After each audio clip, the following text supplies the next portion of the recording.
सैकिया के साथ। देखिए तारे टेरो एंड टिप्स हर रोज लेमन न्यूज पर।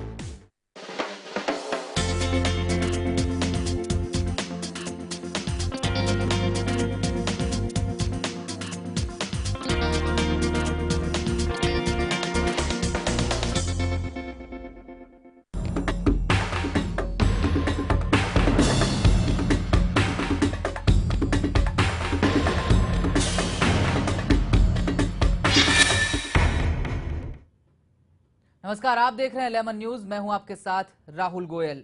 नरेंद्र मोदी के सामने चुनौती न सिर्फ बिहार के लोगों का दिल जीतने की है, बल्कि चुनौती इस बात की भी है कि जिन लोगों के साथ कभी उनकी सरकार हुआ करती थी, आज उन्हीं के खिलाफ मोदी और उनकी पार्टी मैदान में खड़ी है। मोदी के सामने चुनौती है नीतीश के गढ़ में सेंध लगाने की, और अपनी इसी कोशिश के तहत सोमवार को नरेंद्र मोदी बिहार के पूर्णिया में थे। इस दौरान उन्होंने मैथिली का इस्तेमाल कर वहां के लोगों को रिझाने की कोशिश की। लेकिन सवाल यह है कि दिल्ली के लाल किला पर 15 अगस्त को, अगले 15 अगस्त को झंडा फहराने का सपना देख रहे नरेंद्र मोदी क्या वाया बिहार दिल्ली की गद्दी पहुंचने पर निगाहें जमाए बैठे हैं?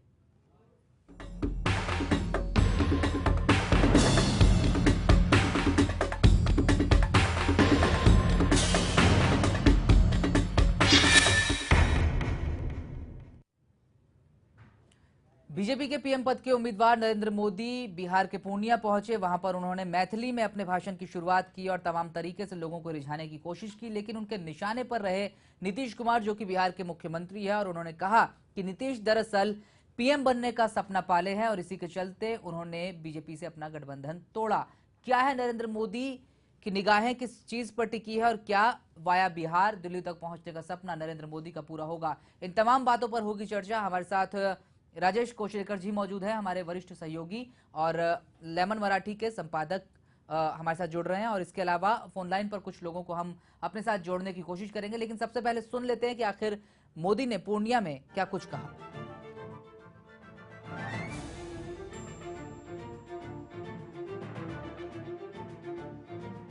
कई दिनों से सोच रहा था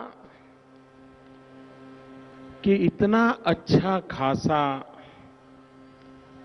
बिहार सरकार में हमारा गठबंधन, इसको तोड़ा क्यों गया। मैं सचमुच में अपने आप को समझा नहीं पा रहा था। मैं बहुत सोचता था क्या कारण है कि तोड़ दिया।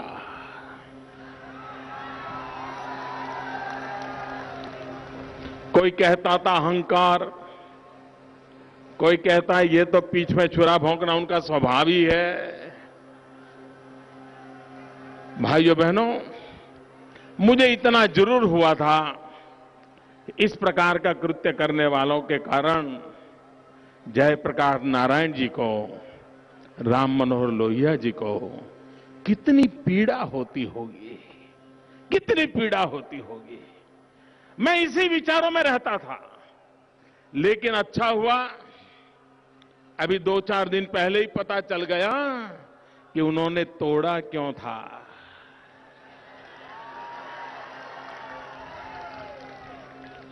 प्रधानमंत्री का सपना उनको सोने नहीं देता था। तो ये कुछ कहना था नरेंद्र मोदी का कि नीतीश कुमार को दरअसल प्रधानमंत्री बनने का सपना वो संजोए है और वो सोने नहीं दे रहा, और इसकी कीमत उन्होंने गठबंधन तोड़कर चुकाई और कहा कि बीजेपी का साथ आगे और नहीं चलेगा, क्योंकि दरअसल नीतीश कुमार कहीं ना कहीं थर्ड फ्रंट के नेता के तौर पर प्रधानमंत्री बनने का सपना देख रहे हैं। नरेंद्र मोदी की इस दलील में कितना दम है, और क्या जो पूरब का वोट महाराष्ट्र की राजनीति में भी बेहद अहमियत रखता है, और साथ ही बिहार और यूपी में, और यूपी का खासकर वो हिस्से जो कि पूर्वांचल के करीब आते हैं, वहां तो इन वोटों की अहमियत अपने आप समझी जा सकती है। राजेश जी, जिस तरह से नरेंद्र मोदी बिहार के लोगों को रिझाने की कोशिश कर रहे हैं, और बिहार की राजनीति का असर हम लोग महाराष्ट्र की राजनीति पर भी देख पा रहे हैं, क्योंकि यहाँ भी जो पूर्वी वोट है वो बहुत मायने रखता है चुनाव के दौरान। क्या आपको लगता है कि नरेंद्र मोदी नीतीश के खिलाफ जाकर जिस तरह से निशाना साध रहे हैं, दरअसल वो बीजेपी के पक्ष में काम करने वाला है, या फिर बीजेपी उस तरह से गढ़ में सेंध लगाने में कामयाब शायद ना हो पाए जैसा कि नरेंद्र मोदी उम्मीद कर रहे हैं? देखिए, इसमें दो बातें हैं कि जिस तरह से हमारे देश में अब तक जो प्रधानमंत्री पद पर बनने का जो सिलसिला है नेताओं का, वो बहुत बड़ी मात्रा में उत्तर प्रदेश या उत्तरी क्षेत्र से है। ऐसे में जब नीतीश कुमार और नरेंद्र मोदी जो कभी के ज़माने में एक दूसरे के साथ हुआ करते थे, आज जब नरेंद्र मोदी जी ने नीतीश कुमार पर हमला कर दिया है, और ऐसे में जब उन्होंने ये कहा है कि जिस तरीके से प्रधानमंत्री पद की आस लगी थी नीतीश को, क्योंकि अगर हम देखें तो नीतीश कुमार जो है, इन्होंने पिछले कई सालों में बिहार के मुख्यमंत्री के तौर पर काम किया, लेकिन आज मोदी ने जिस तरीके से उन सारी चीज़ों का भंडाफोड़ करने की कोशिश की, मोदी ने ये कहा कि जहाँ तक कंप्यूटर की बात है तो सिर्फ 2% स्कूलों में कंप्यूटर पहुँचे हैं, जबकि नीतीश की जहाँ पर सल्तनत है, नीतीश की जहाँ सत्ता है, वहाँ पर सिर्फ 2%, मतलब पूरी स्कूल की अगर हम बात करें तो उसमें से 2% स्कूलों में कंप्यूटर पहुँचे हैं। वहीं अगर गुजरात की बात करें तो गुजरात के 37% स्कूलों में कंप्यूटर पहुंचे हैं। यानी ये जो फर्क है, ये विकास का फर्क दिखाने की कोशिश आज मोदी ने की, और ये जाहिर है कि वो किसी भी तरह से नीतीश को रोकना चाहते हैं। और नीतीश लेकिन कितने कितने सत्ता के लिए लगता कि ये विडंबना है कि जिस बिहार की डेवलपमेंट का मॉडल कई बार नरेंद्र मोदी भी सराहना उसकी कर चुके थे, जब कभी दोनों साथ हुआ करते थे, बीजेपी और उनकी पार्टी नीतीश कुमार की पार्टी जेडीयू में अलगाव नहीं हुआ था, लेकिन अब उसी बिहार की खामियां नरेंद्र मोदी निकालते नजर आ रहे हैं और गुजरात का उदाहरण देते हुए। क्या एक एक एक जब ये दौर था कि वो दोनों साथ थे तो बिहार भी तरक्की कर रहा था और गुजरात तो लगातार ये कहा जा रहा है कि उसने तरक्की की, क्या ये अचानक से कमियां निकालना, क्या आप पर खुद सवाल नहीं उठाता बीजेपी पर कि साहब आप भी तो 10 साल उनके साथ सरकार में थे, अगर बिहार पिछड़ा तो फिर जिम्मेदारी आपकी बिल्कुल सही है। देखिए, जबकि मैं आपको ये बताऊं कि जब अरविंद केजरीवाल जब गुजरात के दौरे पर गए थे, तब देखिए कोई भी मुख्यमंत्री पूरे देश को, पूरे राज्य को या पूरे अपने क्षेत्र को सोने की लंका नहीं बना सकता है। ये मोदी जी को भी पता है और नीतीश जी को भी पता है। हालांकि बिहार जो है बहुत बड़ी मात्रा में पिछड़ा हुआ राज्य इस देश में माना जाता था, लेकिन जिस तरह से नीतीश ने काम किया है, बहुत बड़ी मात्रा में विकास के कार्यों को वहां पर अंजाम दिया गया है, विकास के कार्य हुए हैं, और ये बात मोदी को बहुत अच्छी तरह से समझ में आती है। हालांकि अपने देश में उत्तरी क्षेत्र से जो देश की गद्दी है, इस पर प्रभाव होने के कारण मोदी को जो सबसे बड़ा डर है वो है नीतीश से, क्योंकि जो मुस्लिम वोट्स है या दलित वोट्स है, उनकी बहुत बड़ी मात्रा जो है वो बिहार में नीतीश के साथ रहेगी। और ऐसे में अगर 220 जो सीटें हैं वो अगर मोदी हासिल नहीं करते हैं, वो सीटों में कुछ कटौती होती है, कुछ घटाई होती है, तो ये लाजमी है कि नीतीश कुमार हो या फिर राजनाथ सिंह हो या और कोई भी हो जो इसके लिए कोशिश कर सकता है, जो कि उत्तरी क्षेत्र से जुड़ा हुआ हो। तो ऐसे में मोदी का ये बहुत बड़ा आज अभियान था कि किसी भी तरह से नीतीश कुमार जो है अभी भी बहुत दूरी पर है, बहुत लंबी सफर उनको तय करनी है, ये दिखाने की कोशिश आज मोदी ने की। और उन्होंने उनकी रैली भी आज बहुत बड़ी हुई। इस बड़ी रैली में आज उन्होंने कई सारी नीतीश की जो खामियां हैं वो जैसे दिखाने की कोशिश की थी, वही खामियां दिखाने के लिए अरविंद केजरीवाल गुजरात गए थे जब उनके ऊपर हमला हुआ था और वो सारी चीजें आईना दिखाने की जो राजनीति की शुरुआत हुई है उसकी ही एक अगली कड़ी आज नरेंद्र मोदी का पूर्णिया दौरा था। लेकिन मैं आपसे समझने की कोशिश करूंगा कि दरअसल थर्ड फ्रंट पर जिस तरह से निशाना नरेंद्र मोदी ने साधा उसके मायने क्या है। लेकिन पहले मैं ये जानना चाहूंगा कि महाराष्ट्र में चूंकि एक बहुत बड़ा वोट बैंक पूरब से आए लोगों का, उसमें बिहार से आए लोगों की संख्या बहुत ज्यादा है। ऐसे में जब नरेंद्र मोदी जैसे सरीखा नेता जो कि बीजेपी के पीएम पद का उम्मीदवार है, वो बिहार पहुंचता है, वहां पर एक शहर में पूर्णिया में रैली को संबोधित करते हैं और फिर वोटरों को रिझाने की कोशिश करते हैं, क्या उसका असर महाराष्ट्र में उन वोटरों के बीच भी पड़ता है जो जिनका वोट अक्सर बढ़ जाया करता है पार्टियों में? और कांग्रेस के कई नेता, चूंकि संजय निरुपम की अगर आप बात करें, खुद बिहार से आते हैं और बहुत सारा उनका वोटर जो है वो है, क्या पूर्णिया में दिए भाषण का असर महाराष्ट्र की राजनीति में बिहारी वोटों पर या पूर्वी जो लोग हैं उनके वोटों पर पड़ता दिखता है? देखिए, दो चीजें हैं महाराष्ट्र की। अगर हम बात करते हैं तो महाराष्ट्र में उत्तर भारतीयों का चेहरा बनने का या उत्तरी क्षेत्र से आए हुए लोगों का चेहरा बनने का जो काम है, वो जो कुछ चुनिंदे लोग करते हैं, उनमें सबसे शीर्ष स्थान पर होते हैं कृपाशंकर सिंह।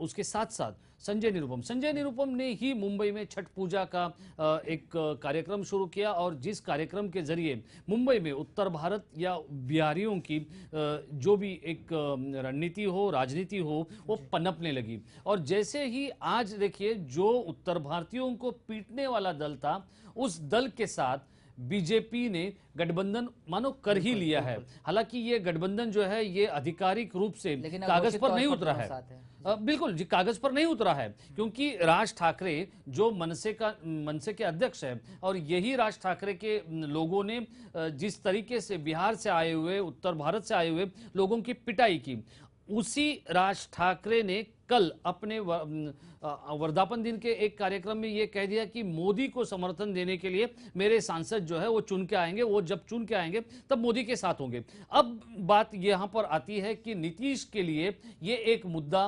बनकर सामने आया है कि जो लोग बिहार से यहां आकर बसे हैं, जिनकी रोजी रोटी घरदार यहां पर बसे हुए हैं, जो यहां पर कामकाज करते हैं, उन्हें मोदी द्वारा जो ये सारी चीजें होगी उसे छेद देने का काम जो है, उसमें सेन लगाने का काम जो है, वो नीतीश कुमार करेगा। क्योंकि नीतीश कुमार यही पूछेगा कि क्या मोदी जिस तरह से उत्तर भारतीयों को और बिहारियों को पीटने वाले राज ठाकरे को गले लगाते हैं, या उनके लिए बिल्कुल सत्ता की सीढ़ियां चढ़ने की तैयारी या ऊर्जा लेते हैं, तो क्या इनके साथ बिहार के लोग जाएंगे? और जहां तक मुंबई की बात है, मुंबई की 1.25 करोड़ आबादी में से 50 से ज्यादा यानी 60% लोग जो है वो झुग्गी झोपड़ी में रहते हैं। ये झुग्गी झोपड़ी में रहने वाले लोग कौन हैं? तो बड़ी मात्रा में उत्तर भारत और बड़ी मात्रा में बिहार, उत्तरांचल से आए हुए लोग हैं। तो ये लोग जो है, इन लोगों के वोट पर अब असर हो सकता है। हालांकि जिस तरीके से क्या इस बीच यहाँ का जो वोटर है, खासकर उन इलाकों से आया हुआ जहाँ का आपने जिक्र किया, बिहार का हो या फिर पूर्वी उत्तर प्रदेश से लोग आए हो या उत्तरांचल से,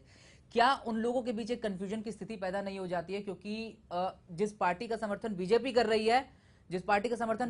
रही है, वो दरअसल उनके खिलाफ रही है। पूरी उनकी सियासत की बुनियाद जो है वो उत्तर भारतीयों के विरोध पर खड़ी रही।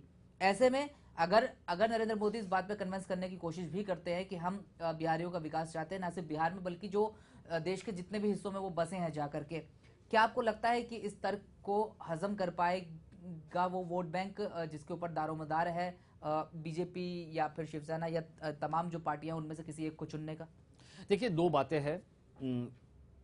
कल का जो पूरा दिन था, यानी शनिवार का जो पूरा दिन था, जिस दिन पार्लियामेंट्री कमेटी की बैठक दिल्ली में हो रही थी, तब वहां पर मैं मौजूद था। जिस तरह का वातावरण था और जिस तरह का माहौल था, हमें ये कबूल करना है कि ये पूरा वातावरण, मोदी की एक लहर आई है, लेकिन ये जो लहर है ये इतने आसानी से नहीं आई है। क्योंकि कल जब हम वहां पर ये जो पार्लियामेंट्री कमेटी से कोई आकर बाहर बताए कि किस तरह का निर्णय हुआ है, क्या हुआ, ये सारी चीजों के लिए जब हम वहां पर रुके थे, तो सबसे पहले बैठक छोड़कर निकलने वाले जो शख्स थे वो थे मुरली मनोहर जोशी। मुरली मनोहर जोशी नाराज थे।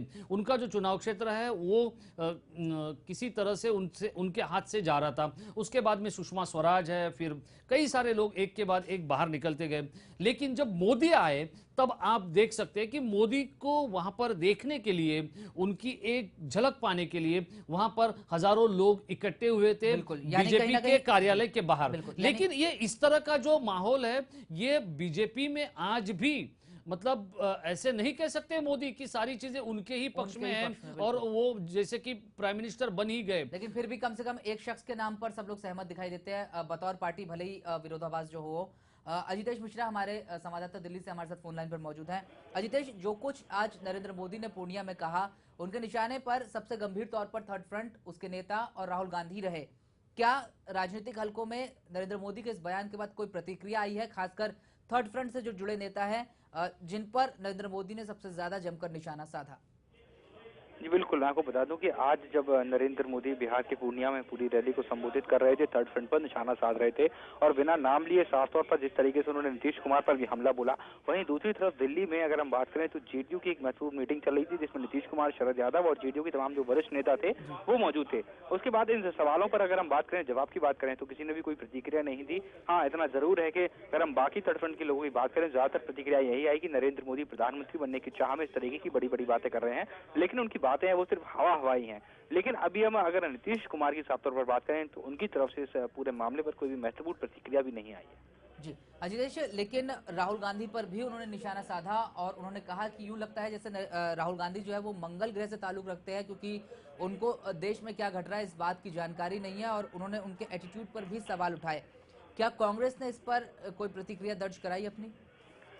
बिल्कुल, जिस तरीके से हम देखते आए हैं कि चुनाव का ये समय चल रहा है, खासतौर पर लोकसभा चुनाव में जिस तरीके से नरेंद्र मोदी हों या राहुल गांधी हों, तमाम जगह पर जिस तरीके से उनकी रैलियां हो रही हैं और दोनों एक दूसरे पर हमलावर होते हैं। तो ऐसे में खासतौर पर अगर हम बताएं कि कांग्रेस की तरफ, कांग्रेस पर जिस तरीके से नरेंद्र मोदी के हमले होते हैं, उसके बाद कांग्रेस की तरफ से अब कांग्रेस के नेताओं का यही कहना है कि वो नरेंद्र मोदी की हर बात पर अगर हम बात करें तो प्रतिक्रिया नहीं देना चाहते, क्योंकि नरेंद्र मोदी को वो ज्यादा तवज्जो नहीं देते। इसी बयान को हम इस तरीके से देख सकते हैं, जिस तरीके से नरेंद्र मोदी बीजेपी तरफ से प्रधानमंत्री उम्मीदवार हैं, तो वहीं कांग्रेस इस पूरे चुनाव में ये कोशिश कर रही है, दर्शाने की कोशिश कर रही है कि नरेंद्र मोदी को वो हल्के में लेते हैं, नरेंद्र मोदी उनके लिए कतई मायने नहीं रखते हैं। यानी नजरअंदाज करने की सियासत पर फिलहाल कांग्रेस काम कर रही है। बहुत बहुत शुक्रिया जितेश इस तमाम जानकारी के लिए। थे जितेश मिश्रा जो बता रहे थे कि सियासी हलकों में कोई खास प्रतिक्रिया नरेंद्र मोदी के इन तमाम बयानात पर नहीं आई, लेकिन जेडीयू के तमाम बड़े नेता दिल्ली में एक अहम बैठक में शामिल थे और उन्होंने कोई प्रतिक्रिया दर्ज कराने से मना कर दिया। लेकिन कांग्रेस ने ये जरूर कहा कि वो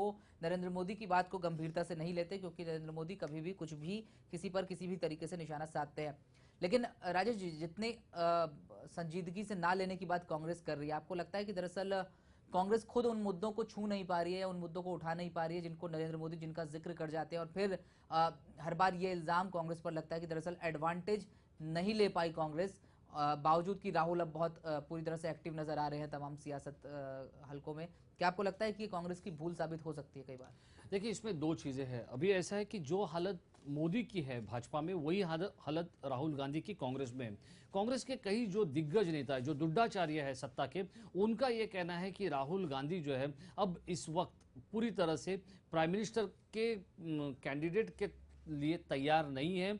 हालांकि उन्हें करीब करीब घोषित भी कर दिया है, मानो ये अघोषित प्राइम मिनिस्टर या प्रधानमंत्री के रूप में कांग्रेस में नजर आने लगे हैं या कारोबार करने लगे हैं। लेकिन जो बात नरेंद्र मोदी की है, नरेंद्र मोदी को भी अंदर से लालकृष्ण आडवाणी हो, सुषमा स्वराज हो, जेटली हो, इनका विरोध जो है वो शुरू है, वो विरोध चल रहा है। लेकिन मोदी जिस तरह से किसी कार्यक्रम का आयोजन करते हैं, किसी कार्यक्रम को लोगों तक पहुंचाते हैं, ये सारा जो उनका कौशल्य है, ये सारा जो उनका काम है, ये सारी जो उनकी करतूत है, इस पर अभी मात देने के लिए बीजेपी का कोई भी नेता सक्षम नहीं है। और वही बात अगर हम कांग्रेस के खेमे में देखें तो वहां पर राहुल गांधी के साथ वो सिर्फ एक युवराज है, वो सिर्फ सोनिया गांधी के और स्वर्गीय राजीव गांधी के सुपूत है। यही एक बात उनके साथ जाती है, ना कि उन्होंने कोई बहुत करिश्माटिक कई सारी चीजें की है, ये सारी चीजें उनके साथ नहीं जाती है। हालांकि उन्होंने वो काम किया है जब विदेश में प्रधानमंत्री होते हुए उन पर लांछन लगाने का काम राहुल गांधी ने किया, अपने प्रधानमंत्री को कई बार कठिनाइयों में ढकेल दिया। तो ये सारी चीजों को अगर देखें तो नरेंद्र मोदी जो है वो राहुल गांधी से कई कोसों अब आगे निकल चुके हैं। हालांकि जब रैलियों की बात है तो रैलियों को पूरी तरह से अपने प्रभाव से अपने ही चपेट में लेने में मोदी कामयाब हुए, वहीं राहुल गांधी नाकामयाब हुए। तो ये सारी चीजों को अगर हम देखें, और जिसके कारण अब मोदी जो है कई मायनों में आगे निकल गए, जो कि राहुल को असंभव है। अपने रंग में रैलियों को रंग देते हैं, लेकिन वो रंग दरअसल उस नीले रंग की बदौलत, जो कि उंगली पे एक निशान लगता है और फिर आप अपना वोट दर्ज कराते हैं, वो कितना तब्दील हो पाएगा और उनको वोट कितने मिल पाएंगे, ये आने वाले वक्त के भीतर छुपा है। लेकिन फिलहाल आपको वो बयान सुनाते हैं जिसमें नरेंद्र मोदी ने न सिर्फ नीतीश कुमार पर निशाना साधा, बल्कि ये भी कहा कि थर्ड फ्रंट के तमाम नेता अभी से सूट सिलवाए बैठे हैं, क्योंकि उनको लगता है कि वो पीएम बन जाएंगे। इसी बयान के तहत उन्होंने राहुल गांधी को भी कटघरे में खड़ा किया। क्या कुछ कहा नरेंद्र मोदी ने, आइए आपको सुनाते हैं।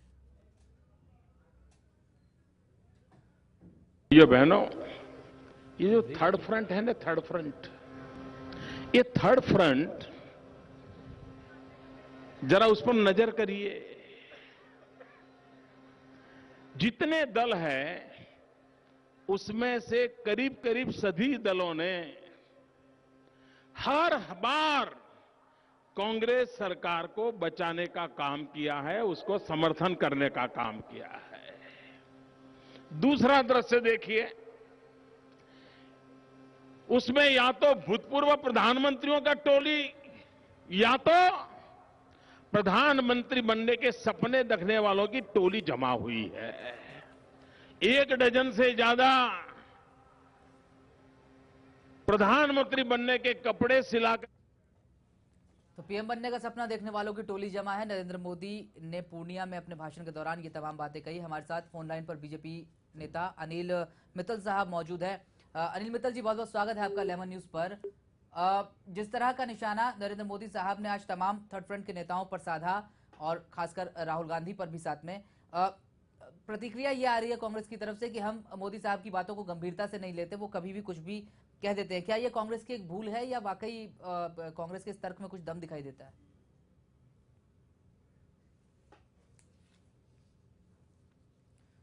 अनिल मित्तल साहब से लगता है इस वक्त संपर्क नहीं हो पा रहा है, लेकिन हम एक बार फिर से उनको फोन लाइन पर जोड़ने की कोशिश करेंगे।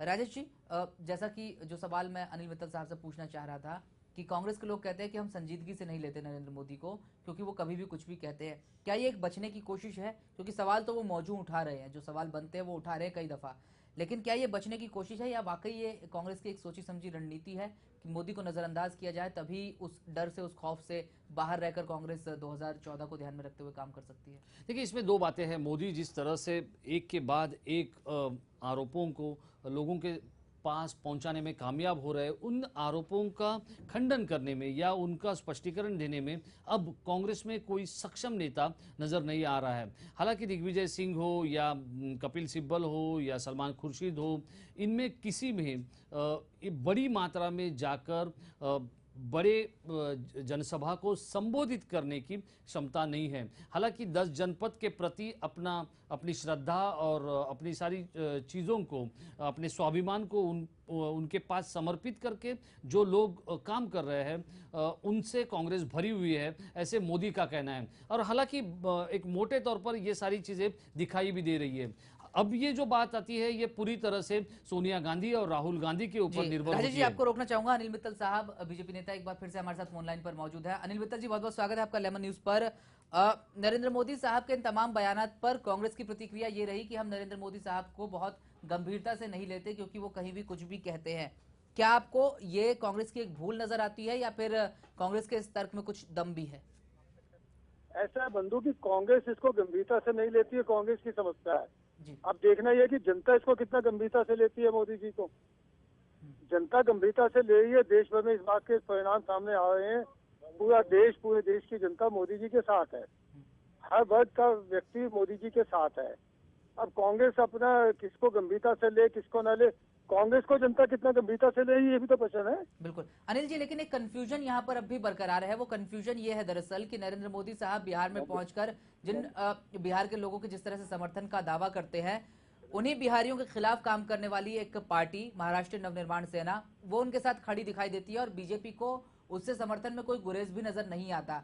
क्या कम से कम जो बिहार का आदमी महाराष्ट्र में काम करता है या देश के दूसरे हिस्सों में, क्या उसके लिए कंफ्यूजन की स्थिति पैदा नहीं होती है कि वो आखिर किसका साथ दे और क्या इसका नुकसान महाराष्ट्र में आपको उठाना पड़ सकता है? जब हमें देश का विचार करना होता है तो कुछ स्थानीय मुद्दों पे समझौता इस बात को लेकर किया जाता है कि कॉमन मिनिमम प्रोग्राम क्या है।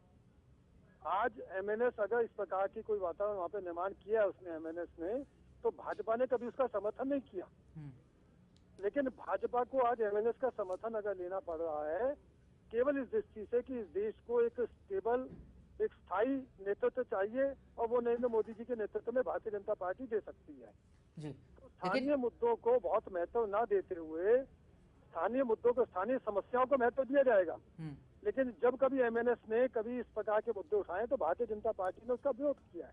नहीं तो क्या तो ये इसका विरोध किया। जी, क्या ये विरोध आगे भी कायम रहेगा? क्योंकि जिस न्यूनतम साझा कार्यक्रम की आप बात कर रहे हैं, उसका न्यूनतम साझा लाभ जो है वो उन लोगों तक नहीं पहुंच पाता जो दरअसल बिहार से आते हैं या फिर उत्तर प्रदेश के पूर्वी इलाकों से आते हैं, और वो हमेशा ये शिकायत करते हैं कि मनसे जैसी पार्टी उनके साथ जो सुलूक करती है, बीजेपी के नेता उनके साथ एक मंच पर खड़े दिखाई देते हैं, तो फिर वो भला किस बिना पर बीजेपी के लोगों को जिताएं? भारतीय जनता पार्टी निरंतर इस प्रयास में लगी हुई है और पिछला इतिहास उठा के आप देखेंगे, गुजरात का विकास देखेंगे, गुजरात में जिस प्रकार से अन्य प्रांतों के और बंधुओं को संरक्षण मिल रहा है, उसमें कहीं भी इस प्रकार की कोई स्थिति नहीं है।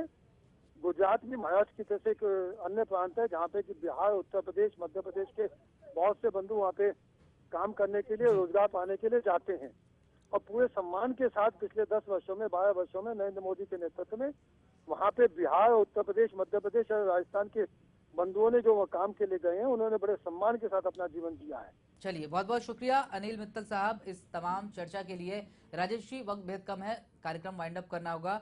संक्षेप में जानना चाहूंगा, क्या अनिल मित्तल साहब के इस तर्क से आप सहमत हैं कि स्थानीय मुद्दों को कुछ देर के लिए दरकिनार किया जाना चाहिए ताकि केंद्र में एक स्थायी नेतृत्व आ पाए और उसकी बदौलत देश के तमाम इलाकों का विकास हो पाए? क्या आपको लगता है कि स्थानीय मुद्दों को इतनी आसानी से इग्नोर किया जा सकता है? नहीं, देखिए, स्थानीय मुद्दों को इतनी आसानी से नज़रअंदाज नहीं किया जा सकता है, क्योंकि जिस तरह से मनसे जैसे दल ने जिस तरह से उत्तर भारत से या बिहार से, उत्तरांचल से आने वाले लोगों के प्रति जो आक्रोश, आपत्ति जताते हुए जो मारपीट की है और जिस तरह का भय इस राज्य में जो निर्माण किया है, क्या वो सिर्फ मोदी प्रधानमंत्री बने उसके बाद क्या सारी चीजें ठीक ठाक होने वाली है? मोदी प्रधानमंत्री बनने के बाद जो बिहार से आने वाले गरीब जो लोग हैं उनके प्रति राज ठाकरे जो है वो प्रेम पनपना शुरू कर देंगे? अगर नहीं करने देंगे तो फिर उनके सवालों का या उनके रोजी रोटी का ख्याल कौन रखने वाला है? ये यहाँ पर एक बहुत अहम सवाल है। और अगर इस सवाल का जवाब मोदी नहीं दे पाएंगे तो शायद ये जो हमारा कार्यक्रम है नरेंद्र मोदी दिल्ली वाया बिहार, वो वाया बिहार नहीं जा पाएंगे, ये हम यहाँ पर कह सकते हैं। बिल्कुल, क्योंकि दिल्ली वाया बिहार की ये ट्रेन सीधे बिहार से दिल्ली नहीं पहुंचती, बल्कि देश के उन तमाम हिस्सों से होती हुई गुजरती है जहां पर बिहारी वोट बैंक बहुत मायने रखता है। और महाराष्ट्र का एक स्टॉपेज भी इसमें से एक इस पूरे कारवा का एक ऐसा हिस्सा है जहां पर खासतौर पर ख्याल रखने की जरूरत बीजेपी और ये देखने की है वो किन लोगों के साथ गठबंधन करने की फिराक में है। बहरहाल इस खास पेशकश में इतना ही। मुझे और राजेश जी को दीजिए इजाजत। नमस्कार।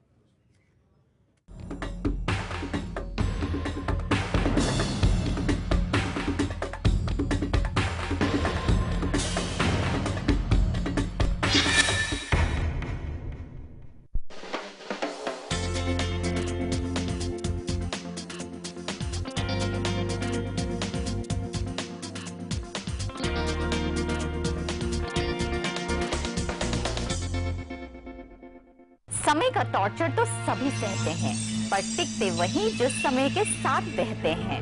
जब तारे और टैरो का कनेक्शन हो तो हर कार्ड कुछ कहता है। मेरे यानी क्रिस्टीना सैकिया के साथ देखिए तारे टैरो